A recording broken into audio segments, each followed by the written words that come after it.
परमेश्वर के दास भाई बख्श सिंह के द्वारा लिखित और प्रकाशित की गई पुस्तक ईश्वरीय भेदों का प्रकाश में से दैनिक संदेश।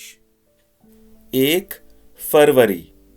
जब यीशु बैथनिया में घर में था तो एक स्त्री संगमरमर के पात्र में बहुमूल्य इत्र लेकर उसके पास आई, और जब वह भोजन करने बैठा था तो उसके सिर पर उंडेल दिया।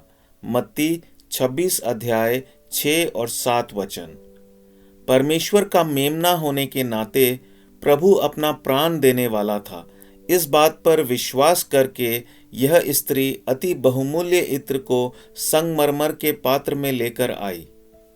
वह इत्र इतना बहुमूल्य था कि उसकी कीमत कोई भी आंक नहीं सकता था।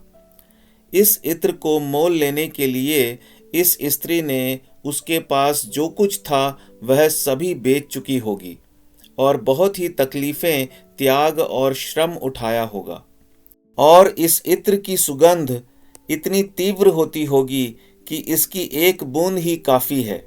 परंतु यह स्त्री पूरा इत्र ही प्रभु के ऊपर उंडेल देना चाहती थी, इसलिए उसने पात्र को तोड़कर पूरा ही इत्र प्रभु के सिर पर उंडेल दिया, जिससे कि संपूर्ण देह का अभिषेक हो। जैसे किसी राजा का अभिषेक होता है, उसी रीति से वह प्रभु यीशु के शरीर का अभिषेक करना चाहती थी।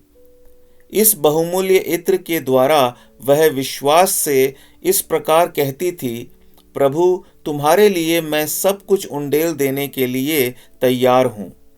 आप मुझसे जो कुछ भी मांगो मैं देने के लिए तैयार हूँ। आप जो कुछ भी मांगो वह आपका ही है, मैं आपको आनंद से दे दूंगी। जिस रीति से इस स्त्री ने पात्र तोड़ दिया, उसी रीति से हमें भी संपूर्ण रीति से टूट जाना होगा। जब हम सच्ची रीति से टूटे हुए एवं नम्र होते हैं, तभी सच्ची आराधना निकलती है। हम अपने प्रभु को हमारा सृष्टिकर्ता, राजाओं का राजा और प्रभुओं का प्रभु के रूप में आराधना के योग्य देखते हैं और कहते हैं, मैं सब कुछ दे रहा हूँ।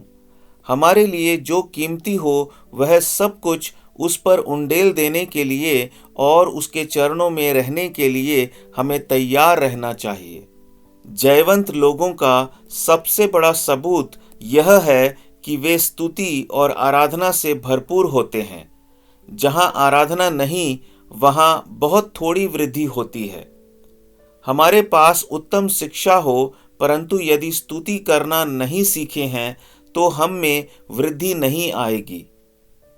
कई बार साधारण विश्वासी एक प्रकाशित चेहरे से प्रभु की स्तुति करते हैं और शिक्षित विश्वासी बहुत बाइबल ज्ञान रखने के बावजूद भी आराधना के समय में धन्यवाद और आराधना के बदले में प्रार्थना करते हैं।